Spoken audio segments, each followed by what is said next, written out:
There are few things more exciting than that moment when a writer decides to go all in on chasing their author dream. But sometimes that transition to turning pro feels harder than we think it should. Fortunately, in a lot of cases, this isn't because you aren't doing enough. It's simply because you're still doing things that are quietly working against you. When I first decided to chase my author dream, I realized that the more I added to my plate, the more overwhelmed and confused I felt. But when I started removing things from my plate, everything got easier. Because when you're a beginner, addition creates complexity, but subtraction creates simplicity. For example, I'd much rather not have a second piece of cake than add 2 hours of cardio to my daily routine because that addition requires energy on my part.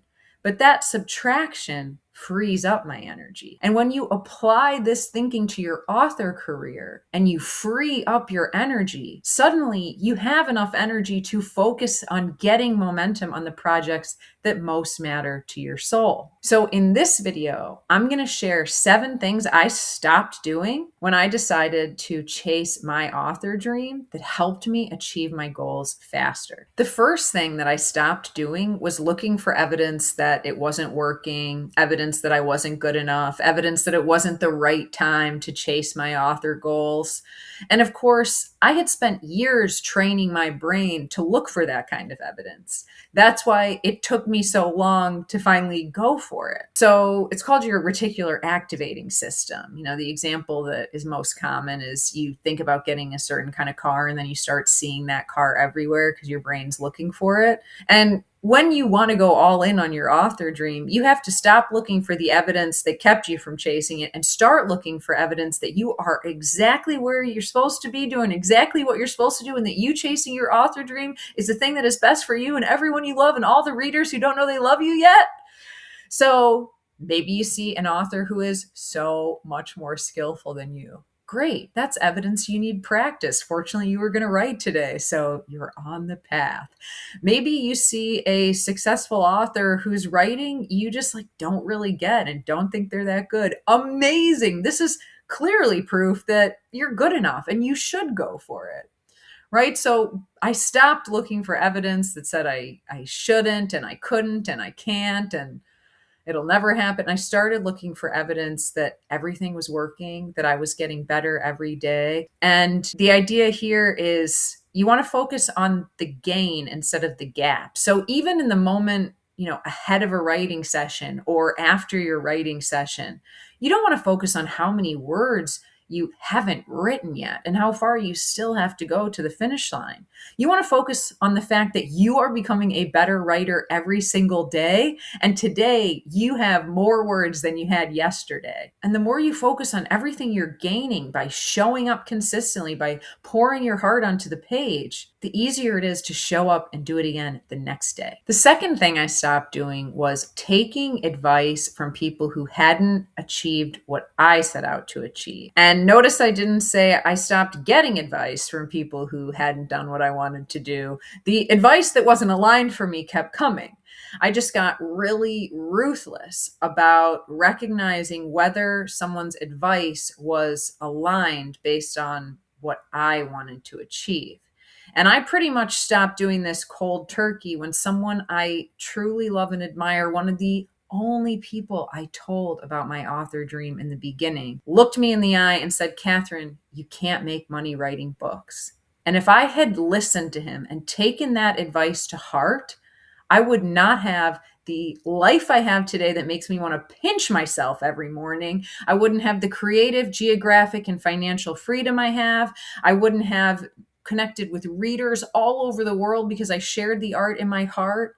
But fortunately, in that moment, I realized that if I took this guy's advice to heart, it would be like taking horseback riding advice from someone who had never been on a horse, had no desire to get on a horse, didn't know why anyone would even want to get on a horse.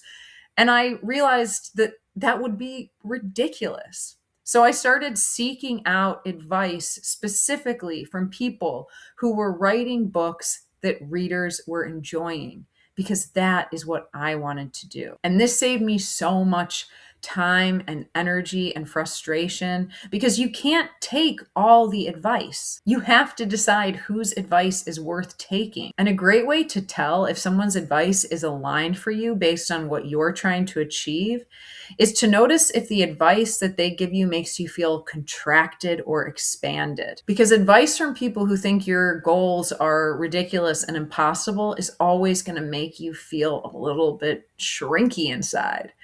But when you're around somebody who is proof that your dreams are possible and that, if anything, you could be dreaming even bigger, it's the best feeling in the world. And it pulls you into the future you desire instead of you having to push so hard. The third thing I stopped doing was seeking external validation.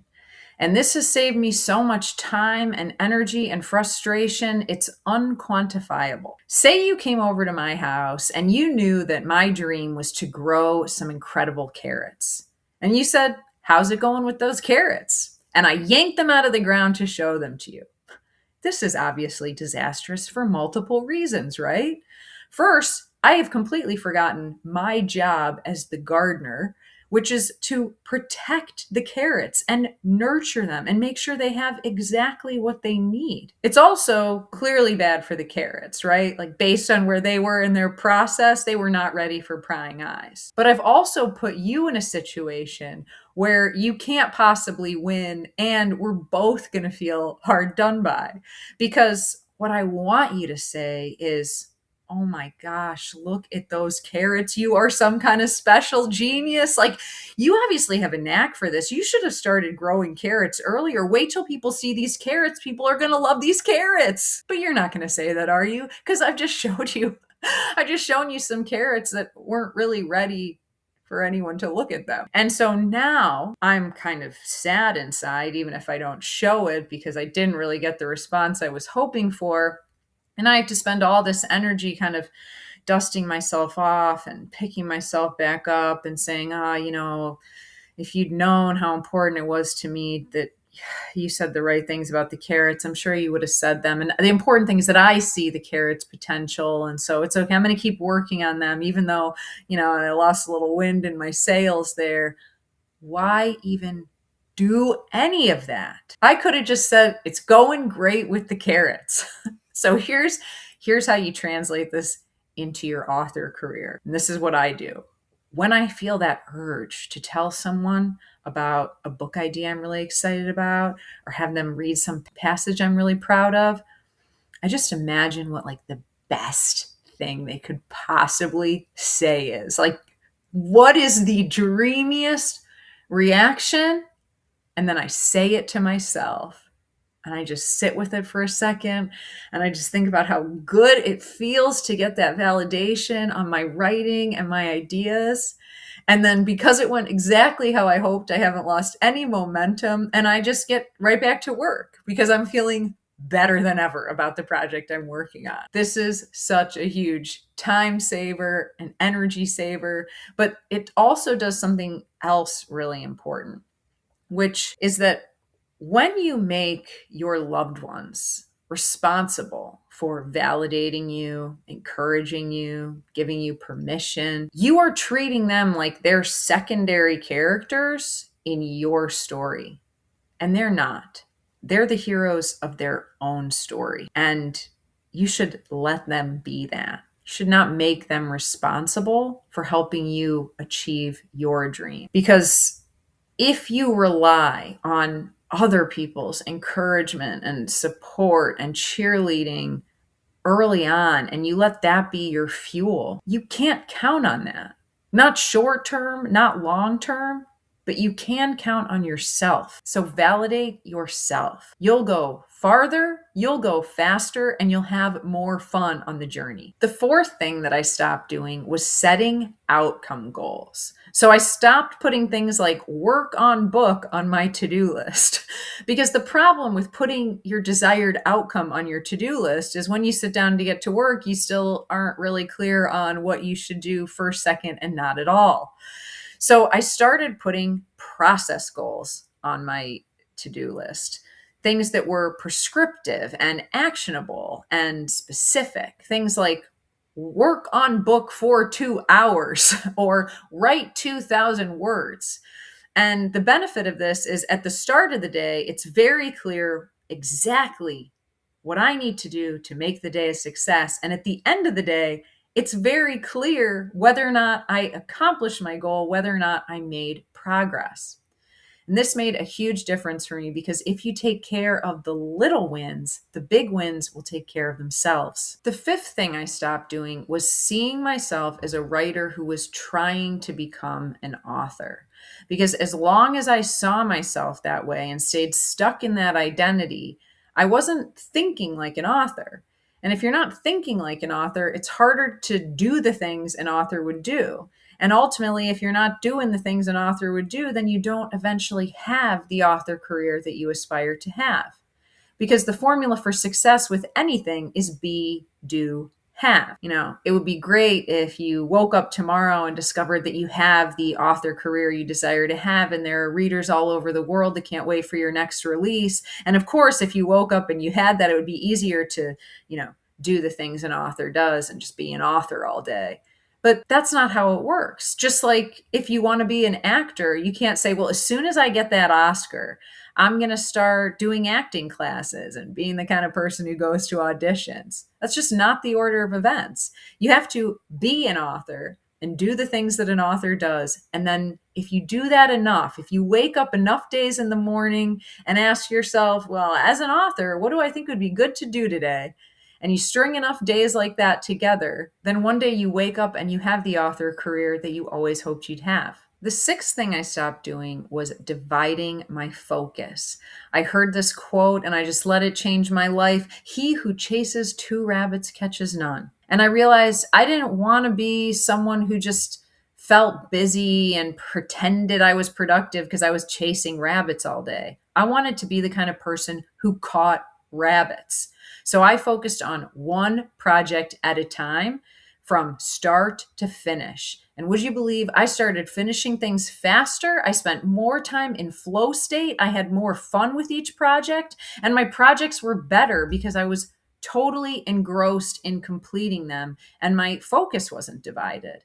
If you imagine like each of my fingers is a different project, and, say you work on this one a little and you work on this one a little, and then you work on this one, you work on this one a little more, but then you start a new one.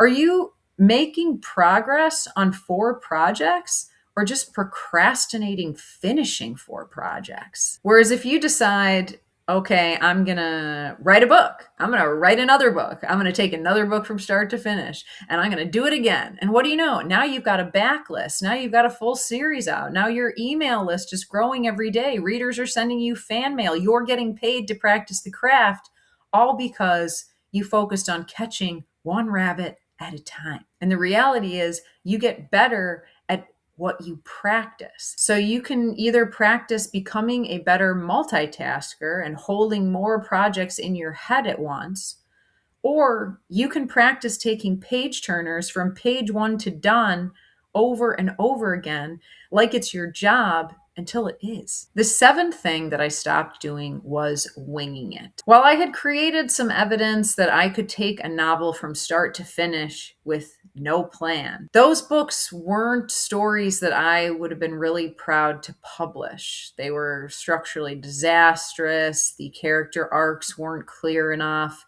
The conflicts didn't directly facilitate the character's transformation.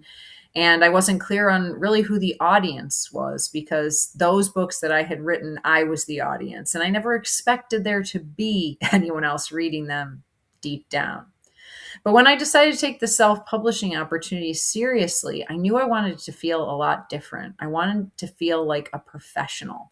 I wanted to feel like my readers were in great hands and that they could feel that from the moment they picked up one of my books. So I started plotting my novels before I wrote them, making sure that my characters were compelling, that the conflicts I had planned escalated in stakes and intensity and facilitated my character's transformation, making sure that my idea was big enough to support a whole novel in the first place. And the result was that the writing experience was much more peaceful and productive. And to my pleasant surprise, plotting didn't spoil the surprises. Writing a book was still full of surprises. It just removed the bad surprises. It's like if someone was going to build you a house and you said, "Well, what's the plan?" And they said, "Oh, no plan. We're just going to see how it goes." You would know in your heart immediately that it was going to be structurally disastrous and that the headaches to come were going to be awful. Whereas if someone said, we're going to start by making sure the foundation is solid and we're going to build on that, you would feel so much better about the house you were going to end up with, not just in the short term, but in the long term. By the way, if you love the idea of a plotting process that feels simple and streamlined and simultaneously strengthens your ideas while supporting your creativity and sanity, I have an incredible program for authors that does exactly that. I'll leave the link in the description below so you can check it out. It's designed to help you get set up for book writing success so that you feel pulled to the blank page instead of like you have to push. It'll give you the clarity and confidence you need to sit down and really craft a story that connects with people, that's truly satisfying. And you'll know exactly what you have to do every day to take your book from start to finish fast and have fun doing it. That said, if you're ready to level up as an author, don't just ask yourself what else you could or should be doing. Ask yourself, what am I currently doing that's making everything harder than it needs to be? And what's one thing that if I just stopped doing it, everything would feel easier? Because sometimes the best way to achieve your goals faster is to remove friction.